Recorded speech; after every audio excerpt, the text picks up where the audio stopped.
सरतान Cancerian वालों के लिए 29 जुलाई 2025 से लेके अगस्त 2025 का जो ये वीक है कैसा रहने वाला है। तो इस वीक में सेहत के लिए थोड़ा-सा ये वीक आपके लिए अच्छा नहीं रहने वाला है। सेहत के वजह से थोड़े से प्रॉब्लम्स आपको हो सकते हैं, मसाइल हो सकते हैं, जिसमें ईएनटी की प्रॉब्लम यानी खाँसी वगैरह या गैस वगैरह आपको इस तरह की चीज़ें हो सकती हैं।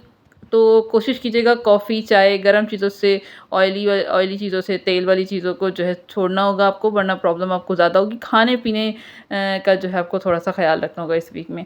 सरकारी काम के लिए आपका कहीं आना-जाना हो सकता है, तो बिज़ी रहेगा, भाग-दौड़ वाला भी वीक रहेगा। पैसों के हवाले से जो है, काम के हवाले से रुका हुआ, जहाँ पर भी वर्क प्लेस पर काम करते हैं, वहाँ से रुका हुआ कोई पैसा मिल सकता है। डील आपकी कोई होगी, उससे भी आपको कोई पैसा मिल सकता है। खर्चे भी आपके साथ-साथ नज़र आ रहे हैं। पैसे भी आपके आएँगे, लेकिन साथ में खर्चा भी बराबर का होगा। गाड़ी पर मशीनरीज़ वगैरह पर खर्चे होते हुए नज़र आ रहे हैं। रिलेशनशिप के हवाले से बात करूँ तो नॉर्मल रहेगा, आप दोनों बिज़ी रहेंगे, पार्टनर और आप चीज़ें ठीक रहेंगी, रिश्ता भी आपका अच्छा रहेगा। करियर के हवाले से नॉर्मल रहेगा, 50-50% कह सकती हूँ। डील आपकी कभी डील आपकी होगी, कभी कैंसल होगी, यानी इस तरह की चीज़ें 50-50% आपको, यानी कुछ दिनों जो है आपकी डील्स कैंसल भी होंगी, कुछ दिन आपका काम ठीक रहेगा, कुछ दिन कुलीग बॉसेस से आपके इख्तिलाफ़ात रहेंगे और कुछ दिन जो है आपके लिए नॉर्मल रहेगा सब कुछ। इस तरह की चीज़ें आपकी नज़र आ रही हैं करियर में।